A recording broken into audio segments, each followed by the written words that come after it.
नमस्कार दोस्तों, मैं प्रशांत मिश्रा आपको और अपने YouTube चैनल प्रशांत एसएम मिश्रा में आपका स्वागत करता हूं। जैसा कि मैं आपको बताया था, एग्जाम का समय अब नजदीक आ चुका है। हमें सबसे ज्यादा ध्यान देना होगा एमसीक्यू पे, जो हमारे 20 मार्क्स के पूछे जाएंगे, जिसमें से 2 क्वेश्चन जो है वो हमारे असर्शन रीजन के रहेंगे, बाकी 18 क्वेश्चन जो है वो हमारे मल्टीपल चॉइस क्वेश्चन होंगे।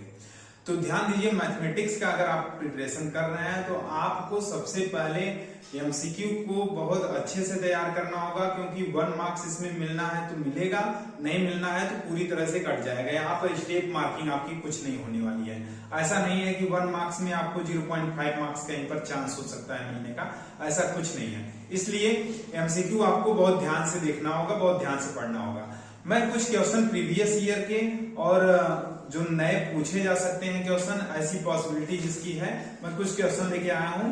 अगर ये क्वेश्चन हूबहू ऐसा क्वेश्चन आप यदि आपसे नहीं पूछा गया तो हो सकता है कि नंबर कुछ चेंज करके ऐसा क्वेश्चन पूछा जा सके। बस इसकी पॉसिबिलिटी अधिक है कि इसी टाइप का क्वेश्चन आपको मिलेगा एग्जाम में देखने के लिए। चलिए, तो पहला क्वेश्चन लेते हैं। ये जो हम टॉपिक लिए हैं वह किस किस चैप्टर्स लिए हैं, पहले यह आपको बता दें। तो पहला चैप्टर हमने लिया है pair of linear equation in 2 variable, and second chapter हमने लिया है आपका quadratic equation, and third chapter हमने आपका लिया है अरिथमेटिक प्रोग्रेशन। तो हम स्टार्ट करते हैं। सबसे पहले ले चलते हैं pair of linear equation in 2 variable से। तो pair of linear equation in 2 variable का पहला क्वेश्चन जो है, पहला क्वेश्चन हम राइट कर रहे हैं ग्राफिकली हमने इसलिए पेपर पे राइट कर लिया है क्वेश्चन, क्योंकि यहां पर राइट कर दे रहे थे तो हो क्या रहा था कि हमें क्लियर दिख नहीं रहा था। ऐसे हम राइट भी किए हैं, कर रहे हैं और बोल भी रहे हैं, इसलिए आपको ज्यादा सुटेबल होगा राइट करने में। The pair of equations 6x minus 3y plus 10 equal to 0, and second equation क्या है हमारा 2x minus y plus 9 equal to 0। Represent क्या रिप्रेजेंट कर रहा है, represent two lines which are ये दोनों लाइन कैसा रिप्रेजेंट कर रहे हैं, क्या रिप्रेजेंट कर रहे हैं। पहला ऑप्शन दिया है आपका intersecting at exactly 1 point, intersecting at exactly 1 point. क्या दोनों किसी एक पॉइंट पर इंटरसेक्ट कर रहे हैं।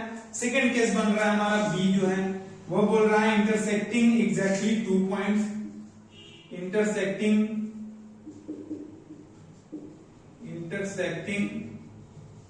Exactly 2 point. नेक्स्ट हमारा बन रहा है ऑप्शन सी बन रहा है कोइंसिडेंट,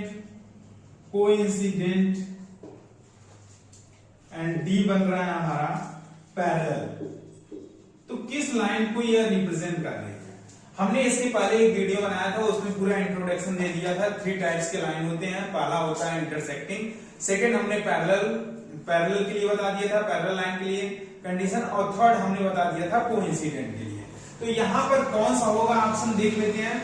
तो सबसे पहले इसका हम रेशियो निकालते हैं। क्या a1 की वैल्यू क्या है, यहां पर 6 है, और a2 की वैल्यू क्या है हमारा 2 है, और b1 की वैल्यू क्या है हमारी -3 है, और b2 की वैल्यू क्या है -1 है, और c1 की वैल्यू क्या है 10 है, और c2 की वैल्यू क्या है 9 है। हम रेशियो निकालेंगे a1 अपान a2 और b1 अपान b2 और c1 अपान c2। अब इसमें देखते हैं कि कौन सा इक्वल होता है और कौन सा अनइक्वल होता है, इसी पर डिपेंड है। तो 6 अपान 2 और -3 अपान -1, नेक्स्ट 10 अपान 9। तो यहां पर अगर हम कैंसिल करें, माइनस माइनस कैंसिल हो जाएगा, और 2 3 जा 1 2 1 जा 2, मींस पहला रेशियो हमारा क्या आ गया, इक्वल आ गया। Means 3 upon 1 equal to 3 upon 1 is not equal to 10 upon 9। It means that's condition. ये कंडीशन किस पर होता है, ये कंडीशन होता है हमारा पैरेलल लाइन पे। तो हमारा इसका ऑप्शन कौन सा सही है? Correct, parallel line. चलिए नेक्स्ट क्वेश्चन देखते हैं, क्वेश्चन नंबर सेकंड क्वेश्चन क्या है हमारा, इसको हम इरेज कर दे रहे हैं। सेकंड क्वेश्चन हम देखते हैं। सेकंड क्वेश्चन हमारा, if pair of linear equation consistent, if pair of linear equation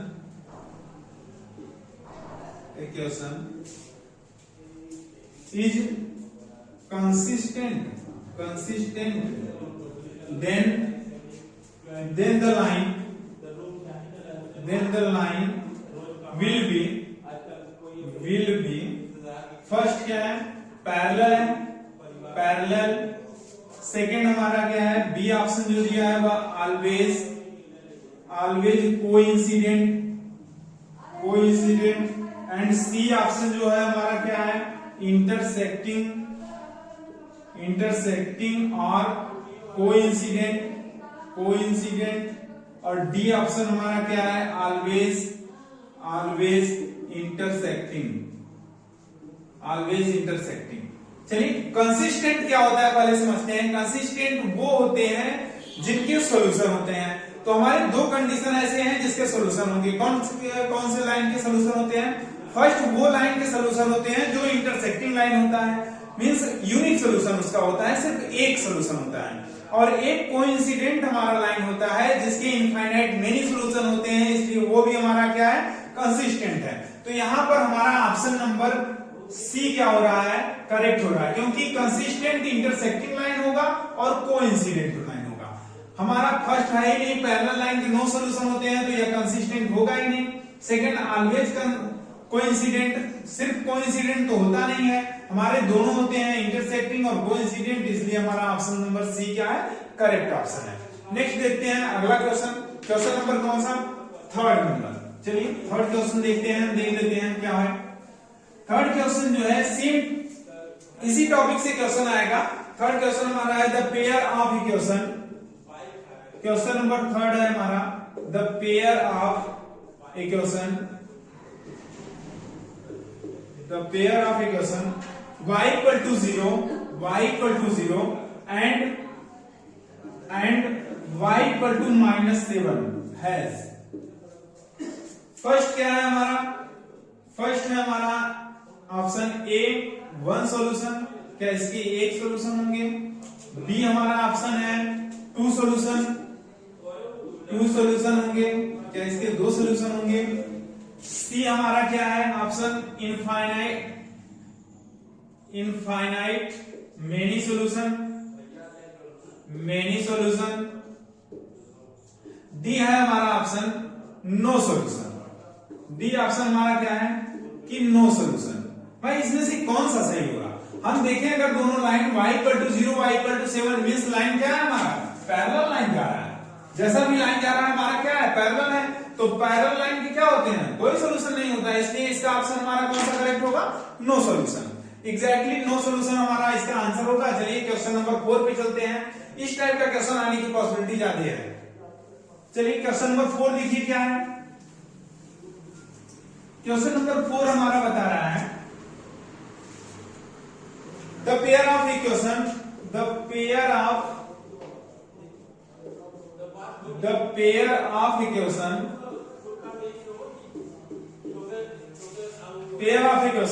x equal to a and y equal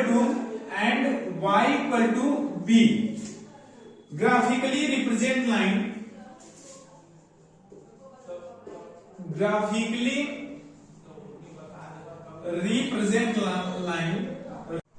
हाँ, तो क्वेश्चन नंबर 4 देख रहे थे। इसका हमारा सी ऑप्शन जो है क्या है? कोइंसिडेंट। चलिए डी ऑप्शन देख लेते हैं। डी ऑप्शन क्या है? डी ऑप्शन हमारा है intersecting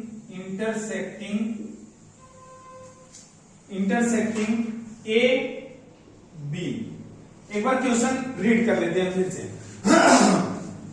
The pair of equation x equal to a and y equal to b graphically represent line which are first parallel line, second intersecting BA। intersecting BA हो ही नहीं सकता, और ना ही parallel हो सकता है। If x equal to a and y equal to b, दोनों हमारे क्या है, दोनों अलग अलग एक्सिसेस हैं, तो यहां पर पैरेलल नहीं हो सकता है। यह जरूर लाइन क्या करना चाहिए, इंटरसेक्ट करना चाहिए। बी ऑप्शन हमारा क्या हो रहा है, इंटरसेक्टिंग लाइन है, मींस इंटरसेक्ट कर रहा है। But B A means first हमारा एब्सिसा होता है तो ए की वैल्यू होनी चाहिए ना, मींस एक्स की वैल्यू होनी चाहिए। तो यहां पर क्या है, बी है, इसलिए नहीं होगा। सी हमारा क्या है, सी ऑप्शन कोइंसिडेंट है। कोइंसिडेंट इसलिए नहीं होगा क्योंकि दोनों हमारा एक ही वैल्यू नहीं है। अगर एक ही लाइन होता है x equal to A and x equal to A, तो डेफिनेटली हमारा क्या होता, कोइंसिडेंट होता। नेक्स्ट डी है जो वो इंटरसेक्टिंग है, इंटरसेक्टिंग ए टू बी, मतलब ए बी पर इंटरसेक्ट कर रहा है, मींस ऑप्शन नंबर डी हमारा क्या है, करेक्ट ऑप्शन है। तो यहां पर इस क्वेश्चन का आंसर क्या होगा, ऑप्शन नंबर डी। चलिए नेक्स्ट क्वेश्चन नंबर 5 देखते हैं। क्वेश्चन नंबर 5 क्या है हमारा, राइट करते चलिए या समझते हुए चलिए। बस इसका पूरा कॉन्सेप्ट आपको पता होना चाहिए, किस लाइन, कौन सा लाइन कैसा रिप्रेजेंट करता है। इंटरसेक्टिंग लाइन पे रेशियो क्या होते हैं, बस टोटल लाइन 3 लाइन्स ही हैं, उस तीनों लाइन्स के बारे में आपको पढ़ लेना है। चलिए नेक्स्ट क्वेश्चन नंबर 5 जो है हमारा क्या है, देखते हैं। क्वेश्चन नंबर 5 हमारा है, फॉर व्हाट वैल्यू ऑफ के, फॉर व्हाट वैल्यू ऑफ के, what value of a, do the equation 3x minus y, do the equation 3x minus y plus 8 equal to 0 and 6x minus ky equal to minus 16 represent coincident line, represent coincident line. यह कैसा line represent कर रहा है, coincident. तो answer देखिए, first option है हमारा 1/2, second option है जो -1/2 है, थर्ड ऑप्शन जो है वह हमारा क्या है, 2 है, और फोर्थ ऑप्शन हमारा क्या है, फोर्थ ऑप्शन है -2। चलिए देखते हैं इसकी वैल्यू क्या आती है। फॉर व्हाट वैल्यू मींस के की क्या वैल्यू होगी जब ये दोनों इक्वेशन हमारे क्या रिप्रेजेंट करेंगे, कोइंसिडेंट। कोइंसिडेंट कोई इक्वेशन कब रिप्रेजेंट करता है, जब सभी वैल्यू क्या हो, सभी रेशियो हमारे इक्वल हो, means a1/a2 equal to b1/b2 equal to c1/c2। ऐसे कंडीशन पे क्या होगा, वह लाइन हमारा हमेशा क्या होगा, कोइंसिडेंट होगा।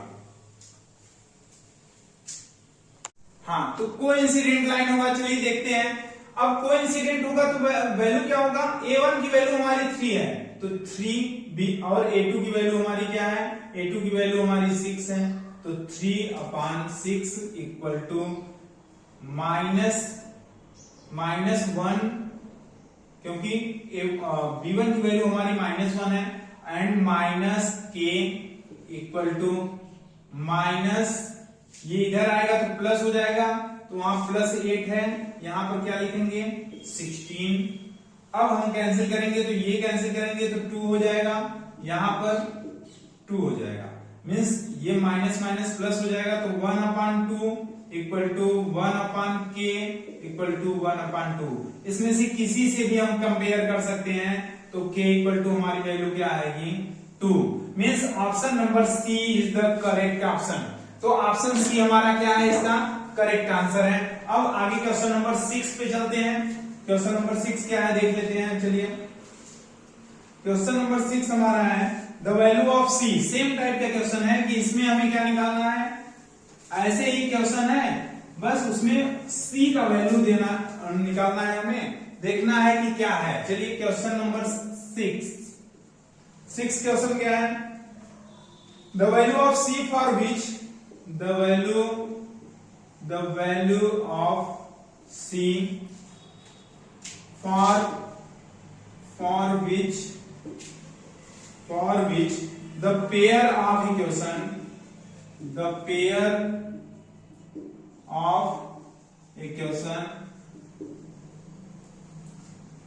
equation cx minus y equal to 2 and 6x minus 2y equal to 3 will have infinite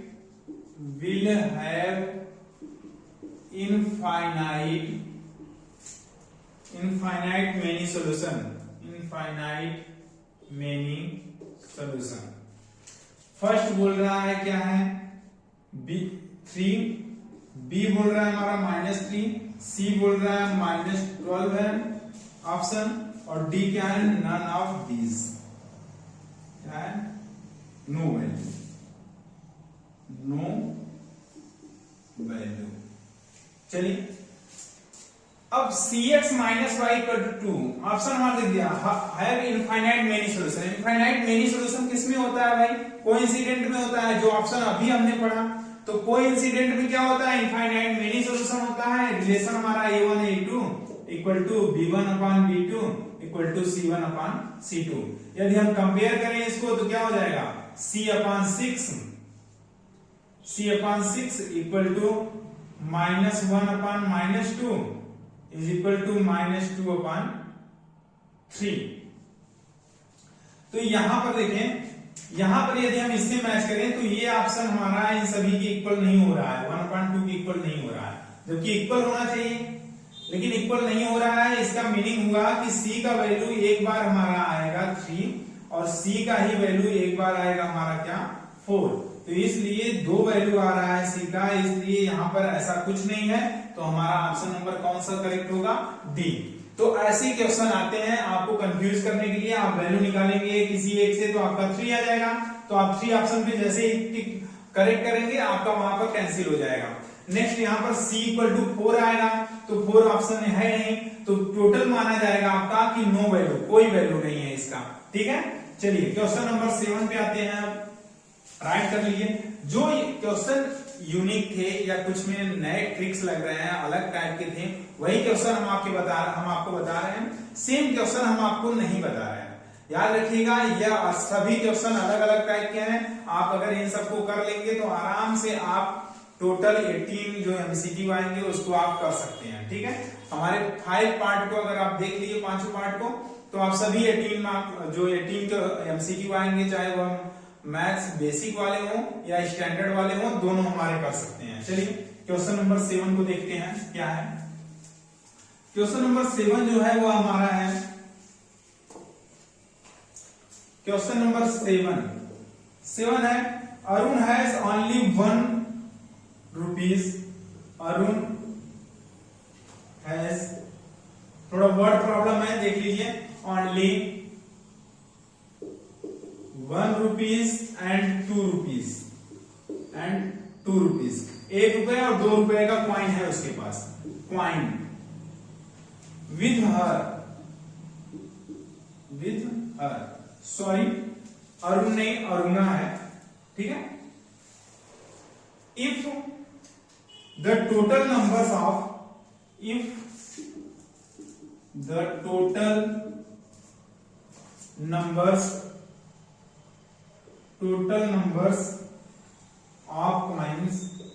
of coins that she has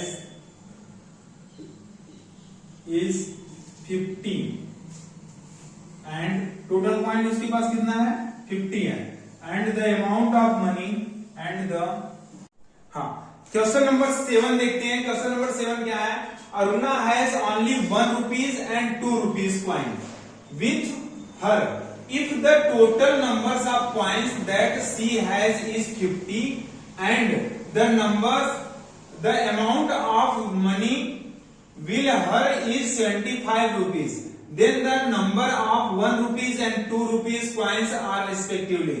तो हम इसको दो तरह से सॉल्व करते हैं सकते हैं।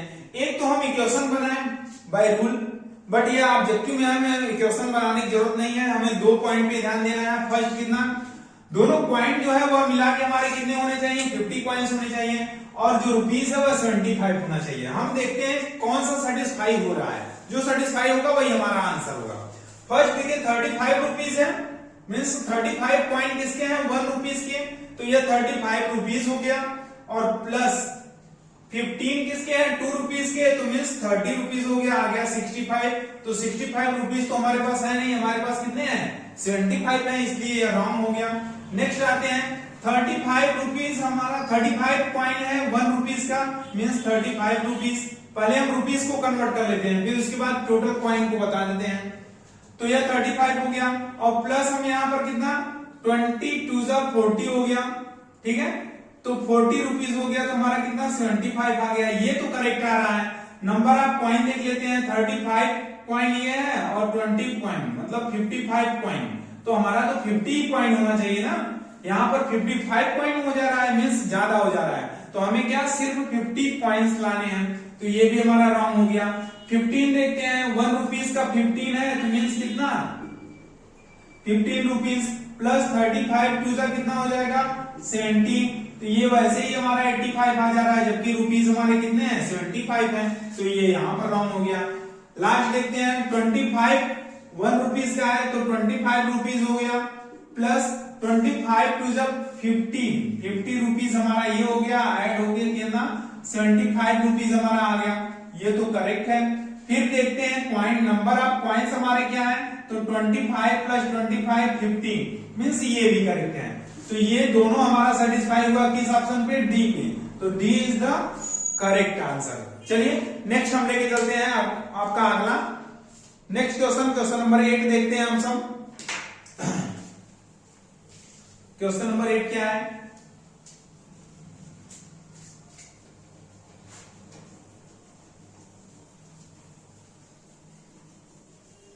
क्वेश्चन नंबर 8 हमारा जो है,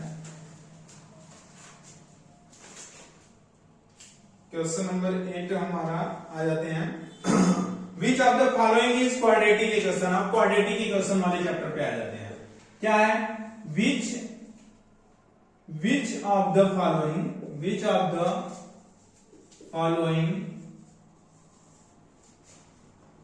इज क्वाड्रेटिक इक्वेशन, इसमें से कौन सा हमारा क्वाड्रेटिक इक्वेशन है। फर्स्ट क्या है, फर्स्ट है हमारा x square plus 2x plus 1 equal to 4 minus x का whole square plus 3। Second B हमारा ऑप्शन है, बी हमारा क्या है, minus 2x square equal to 5 minus x, 2x minus 2/5।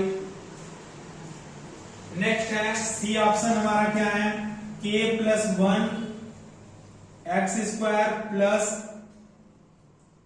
Minus 3/2x equal to 7 when k equal to -1।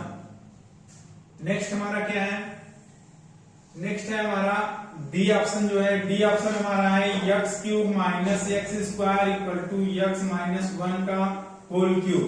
चलिए देखते हैं कौन सा हमारा क्वाड्रेटिक इक्वेशन होगा। क्वाड्रेटिक इक्वेशन मींस x का जो डिग्री होना चाहिए, x का जो एक्सपोनेंट होना चाहिए वो हमारा कितना होना चाहिए, हमेशा वह हमेशा 2 होना चाहिए, 2 से कम या ज्यादा हमारा नहीं हो सकता है। चलिए तो देखते हैं यहाँ पर इसको अगर होल स्क्वायर करेंगे तो यहाँ पर एक्स स्क्वायर आएगा, एक्स स्क्वायर आएगा, वो भी प्लस में आएगा क्योंकि हमारा a माइनस बी का होल स्क्वायर होता है a square plus b square plus 2ab, और a माइनस बी का होल स्क्वायर हमारा a square plus b square minus 2ab होता है, तो a माइनस बी यहाँ पर है तो इसका भी तो होगा होल स्क्वायर, तो प्लस एक्स स्क्वायर होगा ना, तो इधर भी प्लस एक्स स्क्वायर इधर प्लस एक्स स्क्वायर हमारा क्या हो जाएगा, कैंसिल हो जाएगा। यहाँ पर देखते हैं तो माइनस एक्स का जब 2x मल्टीप्लाई होगा तो माइनस 2x स्क्वायर आ जाएगा, तो ये दोनों भी कैंसिल हो जाएगा, तो ये दोनों ऑप्शन हमारे नहीं है। यहाँ पर देख लेते हैं k का वैल्यू -1 है, जैसे ही यहाँ -1 रखेंगे तो x स्क्वायर वाला क्या हो जाएगा, 0 हो जाएगा, ये भी नहीं है, मीन्स हमारा ऑप्शन नंबर डी क्या है, करेक्ट है। यहाँ पर होल क्यूब निकालेंगे तो x क्यूब से कैंसिल हो जाएगा, x स्क्वायर वाला पोर्शन हमारा बचेगा, तो x स्क्वायर वाला पोर्शन बचेगा तो x स्क्वायर में हमें लाना ही है, तो ये ऑप्शन हमारा करेक्ट है, option number D. Question number देख लेते हैं हम, सेकंड देख लेते हैं, किस चैप्टर का क्वाड्रेटिक इक्वेशन से कर रहे हैं। चलिए सेकंड क्या है, which of the following equation has equation has 2s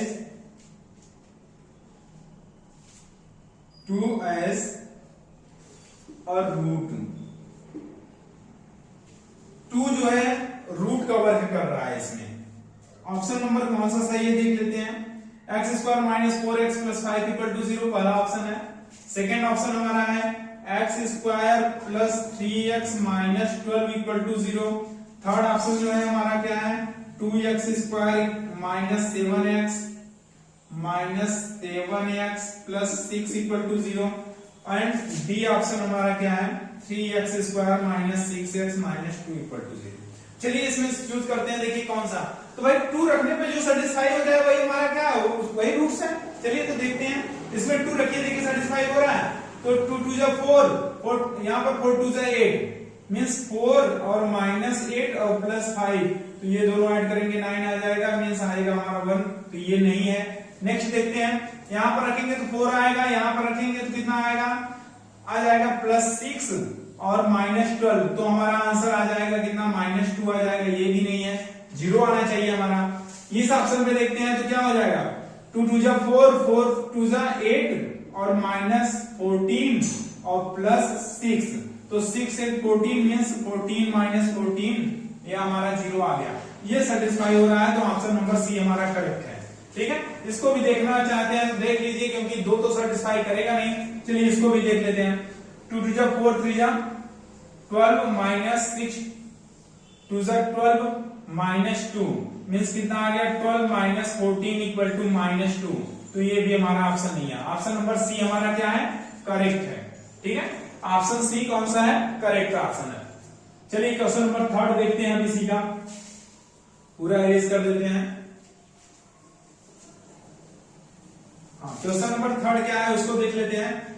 question number 3 भी हमारा इसी टाइप का इजी क्वेश्चन है, सब क्वेश्चन अलग है, कुछ न कुछ सब में अलग है, इसलिए मैं इसको लिया हूं। चलिए क्वेश्चन नंबर 3 है, which of the following equation which of the following equation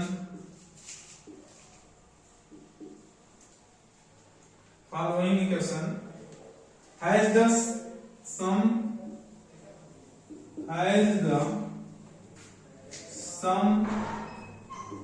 of its roots as 3। चलिए ऐसा कौन सा इक्वेशन है इसमें से जिसके रूट्स का सम जो है क्या आ रहा है 3। तो 2x square minus 3x plus 6 equal to 0। B क्या है minus x square plus 3x minus 3 equal to 0। C option हमारा क्या है हमारा root 2x square minus 3 upon root 2x और प्लस 1 इक्वल टू 0। फिर ऑप्शन नंबर डी हमारा क्या है, डी ऑप्शन है 3x square minus 3x plus 3 equal to 0। अब देखना है कि हमारा रूट यहाँ पर क्या आ रहा है 3 आना चाहिए। तो हम जानते हैं भाई alpha plus beta equal to क्या होता है minus b by a, means roots का sum minus b by a होता है। अब इसमें सभी में हम देखेंगे कि माइनस बी बाई ए की वैल्यू 3 किस में आती है। चलिए देखते हैं, पहले में अगर देखें तो क्या आ जाएगा 3/2 आ जाएगा भाई, इसमें तो 3/2 आ जाएगा ना। देखिए माइनस 3 अपॉन 2 कितना आ गया 3/2 आ गया, तो पहला ऑप्शन नहीं है। सेकंड में देखते हैं तो क्या आएगा हमारा -3 upon -2 equal to sorry -1 -3 upon -1 equal to cancel हो गया, हमारा क्या आ गया 3। तो ये तो ऑप्शन करेक्ट है, मीन्स ऑप्शन नंबर बी हमारा क्या है करेक्ट आंसर है। चलिए अब आगे चलते हैं, क्वेश्चन नंबर 4 देखते हैं। यहीं पर ऑप्शन नंबर बी इसका हो गया। क्वेश्चन नंबर 4 देखते हैं। क्वेश्चन नंबर 4 हमारा क्या है भाई, क्वेश्चन नंबर 4 है द क्वाड्रेटिक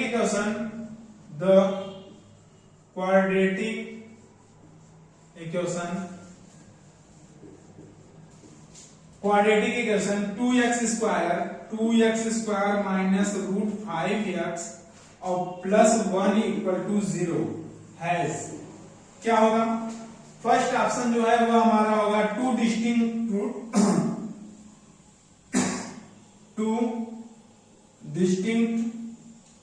रियल रूट्स। अच्छा, बात समझ रहे हैं? डिस्टिंक्ट रियल रूट्स मतलब अब आपको नेचर ऑफ रूट समझना है। यहाँ पर भाई आदमी का जैसा नेचर होता है, हर चीज का एक नेचर होता है, वैसे अब इक्वेशन का भी नेचर होता है। इक्वेशन के नेचर से हम क्या समझते हैं? देखिए, कुछ गलत मत लीजिएगा। नेचर से मतलब है डिस्क्रिमिनेंट। डिस्क्रिमिनेंट क्या होता है? d equal to b square minus 4ac। ठीक है, तो d equal to b square minus 4ac हमें ये बताता है कि डिस्क्रिमिनेंट क्या होगा, तो रूट्स क्या हो सकते हैं। अगर डिस्क्रिमिनेंट हमारा 0 हो गया तो इसका मतलब क्या होंगे? Real and equal roots. दोनों रूट्स जो है हमारे क्या होंगे? रियल होंगे और इक्वल होंगे। यदि क्या होगा? डिस्क्रिमिनेंट हमारा 0 से ग्रेटर हो गया तो क्या होगा? Real and unequal. ठीक है, रूट्स हमारे कैसे होंगे? रियल होंगे और अनइक्वल होंगे। यदि थर्ड कंडीशन हमारा d इज लेस देन 0 हो गया, इट मींस निगेटिव में आ गया डिस्क्रिमिनेंट, इसका मतलब क्या हो गया? नो रियल रूट्स, हमारे कोई भी रियल रूट नहीं होंगे। ठीक है, तो नो रियल रूट्स होगा। अब यहां पर देखते हैं, पहला क्वेश्चन आ रहा है two distinct real roots. Second option हमारा क्या है? सेकेंड ऑप्शन है हमारा, हाँ, सेकेंड ऑप्शन है two equal real root. Two equal real root. C option हमारा क्या है? सी ऑप्शन है no real roots. No real roots. D option हमारा क्या है? डी ऑप्शन हमारा है not and more than two real roots. More than two real roots, जो कि पॉसिबल ही नहीं है भाई। दो से ज्यादा रूट्स कहां से हो पाएंगे? जब क्वाड्रेटिक इक्वेशन है तो दो से ज्यादा रूट्स हो ही नहीं पाएंगे। इसका मतलब ये तो पूरी तरह से इम्पॉसिबल है, सीधी तरह से आप काट सकते हैं। Next, two distinct real roots. अब आपको चेक करने की जरूरत है। आपका इक्वेशन ये है, हम देखते हैं d equal to b square minus 4ac होता है, तो माइनस 5 का होल स्क्वायर और minus 4ac means 4 into 2 into 1 कितना आ गया भाई? इसको करेंगे तो 5 आ जाएगा, माइनस क्या होगा? 8 आ जाएगा, तो आ गया -2। मीन्स वैल्यू आपकी किस में आ गई? निगेटिव में आ गई। इसका मतलब क्या होगा? नो रियल रूट्स हो जाएगा। ऑप्शन नंबर सी क्या हो जाएगा? आपका करेक्ट ऑप्शन हो जाएगा। ठीक है, ऑप्शन नंबर सी हमारा क्या होगा? करेक्ट ऑप्शन होगा, नो रियल रूट्स। चलिए अब क्वेश्चन नंबर कौन सा देखते हैं। अब आगे अगले चैप्टर चलते हैं एपी का। इसमें इतने ही टाइप्स के क्वेश्चन पूछे जा सकते हैं, ये हमने कर लिया। अब हम एपी भी चलते हैं। चलिए, तो एपी का कैसा क्वेश्चन होगा देख लेते हैं थोड़ा सा। एपी में दो फार्मूले हैं, हम आपको उसको पहले फार्मूले को बता दे रहे हैं, उसके बाद फिर उसके क्वेश्चन को बता दे रहे हैं किस टाइप का पूछा जा सकता है। एक तो हमारा एपी में क्या होता है, अर्थमेटिक प्रोग्रेशन अगर हमें समझना है तो हमें दो फार्मूले को समझना होगा। सबसे पहले एपी होता क्या है, तो एपी जो है वह हमारा एक ऐसा सीरीज होता है, एक ऐसा प्रोग्रेशन होता है जिसमें कॉमन डिफरेंस हमारे सेम होते हैं। मतलब हर स्टेप में एक सेम कॉमन डिफरेंस होगा, उसी डिफरेंस को लेकर हम क्या एपी को बनाते हैं। चलिए, तो यहां पर हम देखते हैं पहला जो होता है, अगर कहीं पर an की value means nth term find करना है तो हम क्या फाइंड करते हैं? an equal to a plus n minus 1 into d. ठीक है, ये फार्मूला हो गया।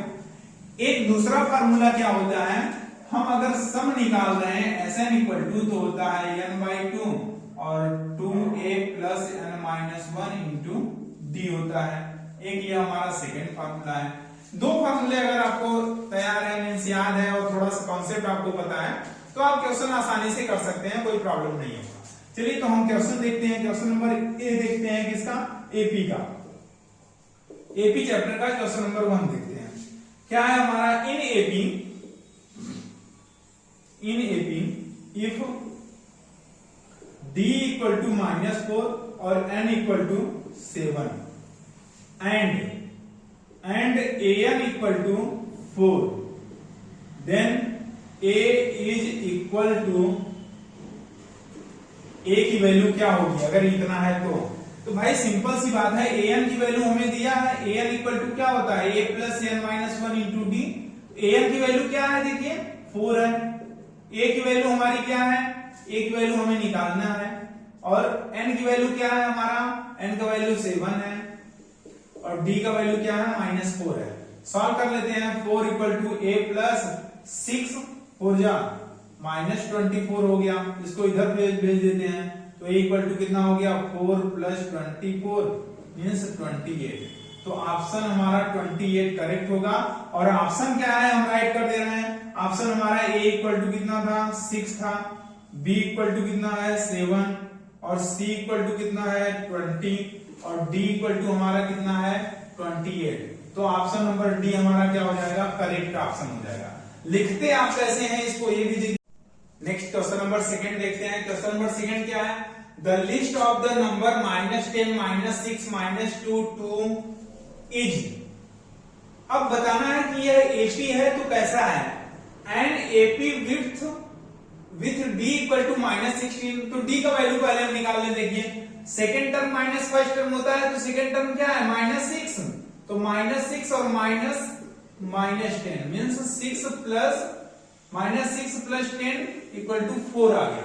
मीन्स डी का वैल्यू हमारा 4 होगा, ये तो हमें पता चल गया। आप देखते हैं बी ऑप्शन है, and AP with d equal to 4, right, यहीं पर हमारा मिल गया ऑप्शन। ऑप्शन नंबर बी हमारा क्या है, करेक्ट है। ठीक है, बाकी ऑप्शन देखने की कोई जरूरत नहीं है, जहां पर आप एकदम फुल्ली सेटिस्फाई हो जाए बस उसको कर लीजिए आप सॉल्व करके। क्वेश्चन नंबर थर्ड क्या बोल रहा है, which term of an AP 21 42 63 84 is 210। कौन सा टर्म जो है आपका 210 होगा, थोड़ा सा देख लीजिए। तो ए एम की वैल्यू क्या है, 210 है, ठीक है, और ए की वैल्यू क्या है आपकी 21 है, डी की वैल्यू क्या है 42 माइनस 21 मीन्स 21 है, ठीक है। अब राइट कर लीजिए 210 equal to a plus a की वैल्यू क्या है 21 plus N minus 1 into d की वैल्यू क्या है 21 है। चलिए फाइंड करिए 210 equal to 21 plus 21 n minus 21, ये हमारा ये दोनों कैंसिल हो गया, आ गया क्या 21 एन इक्वल टू 210, तो एन इक्वल टू कितना 210 अपॉन 21 इक्वल टू हमारा 10 आ गया, मीन्स 10th टर्म होगा। ऑप्शन नंबर हमारा बी क्या है, करेक्ट ऑप्शन है। चलिए आगे सॉल्व करते हैं। क्वेश्चन नंबर 4 क्या बोल रहा है, if the common difference of an AP is 5, किसी एपी का कॉमन डिफरेंस क्या है 5 है, then what is A18 and A13। A18 और A13 हमें फाइंड करना है, तो हम कैसे फाइंड करेंगे, देखिए कॉमन डिफरेंस हमें दे दिया है, हम सपोज कर लेते हैं हमारा फर्स्ट टर्म क्या है, फर्स्ट टर्म इज A, तो A18 हमारा क्या होगा, A18 equal to A plus 17D, D की वैल्यू हमें दी है, तो 17 इंटू डी की वैल्यू 5 है, कॉमन डिफरेंस 5 है, हमने 5 राइट कर दिया, ठीक है। ऐसे ही हम किसको फाइंड कर लेंगे, A13 क्या हो जाएगा हमारा A plus 12D means A plus 12 into 5। चलिए अब दोनों का डिफरेंस हमें फाइंड करना है, तो हम कैसे फाइंड करेंगे, हम फाइंड कर सकते हैं A18 minus A13 equal to A plus 17 into 5 और माइनस A, फिर माइनस मल्टीप्लाई होगा माइनस हो जाएगा माइनस 12 इंटू 5, तो ये दोनों ये हमारे कैंसिल हो गए, आ गया क्या 17 इंटू 5 माइनस 12 इंटू 5 कॉमन ले लेते हैं, आया कितना 17 माइनस 12, 17 माइनस 12 को हम सब्ट्रैक्ट करेंगे तो कितना आएगा 5 इंटू 5 कितना आ जाएगा 25, तो 25 हमारा ऑप्शन नंबर सी क्या है हमारा करेक्ट है। चलिए ऐसे ही क्वेश्चन नंबर 5 को हम देखते हैं। क्वेश्चन नंबर 5 हमारा क्या है देख लीजिए। क्वेश्चन नंबर 5 जो है वह बोल रहा है the fourth term from the end of an AP is -11 -8 -5 up to 49। चलिए तो हम देखते हैं, सबसे पहले हम फार्मूला राइट करते हैं, लास्ट टर्म से an के लिए l minus n minus 1 into D, ये हमारा फार्मूला होता है लास्ट टर्म से निकालने के लिए। तो A4 हमें निकालना है लास्ट से, तो एल का वैल्यू क्या है भाई 49 है, ठीक है। और उसके बाद हमारा जो है एन की वैल्यू हमें निकालनी है फोर्थ टर्म, तो -4 - 1। और डी का वैल्यू हमारा क्या है देख लीजिए, डी का value second term minus first term means -8 और प्लस क्या होगा +11 हो जाएगा, क्योंकि आप second term minus first term कर रहे हैं। तो क्या आ जाएगा हमारा, यहां पर आ जाएगा हमारा 3, तो इंटू 3 हमने राइट कर दिया। कितना आ गया 49 - 3 इंटू 3 आया हमारा ऑप्शन कितना 9। सब्ट्रैक्ट कर दीजिए तो 49 - 9 इक्वल टू कितना हो गया 40 मींस 40 हमारा ऑप्शन हो गया, मींस ऑप्शन नंबर बी हमारा क्या है करेक्ट है, ठीक है। तो ऑप्शन बी हमारा इसका रिजल्ट हो गया। नेक्स्ट देते हैं the sum of first 5 multiple of 3। First 5 multiple क्या होंगे 3 के, ध्यान दीजिए भाई 3 होगा, फिर 6 होगा, 9 होगा, यही सीरीज जाएगा। तो 3 6 9 12 15 कितना बोल रहा है ऐसे डायरेक्टली, तो फर्स्ट 5 बोल रहा है, तो फर्स्ट 5 तो ऐसे हो ही गया, बस इतना ही। हम डायरेक्टली इसको ऐड कर दें या फिर फार्मूले से निकाल दें। फार्मूले से निकालेंगे, क्या लिखा है भैया d = 3 दिया है, a = 3 हमारा है ही, n की वैल्यू हमारी 5 है, an की वैल्यू हमें निकालना है और सम दिया है तो sn की वैल्यू हमें निकालनी है। तो sn = क्या होगा n/2 2a 2 × 3 plus n - 1 5 - 1 into D का वैल्यू क्या है 3 है। चलिए तो 5/2 6 प्लस 4 3 12 कितना आ गया 5/2 इंटू 18/18 तो 2 9 18 9 × 5 मींस 45 हमारा क्या हो गया correct option, means option number A क्या है हमारा इसका रिजल्ट है। That's all. अब हम अपने थर्ड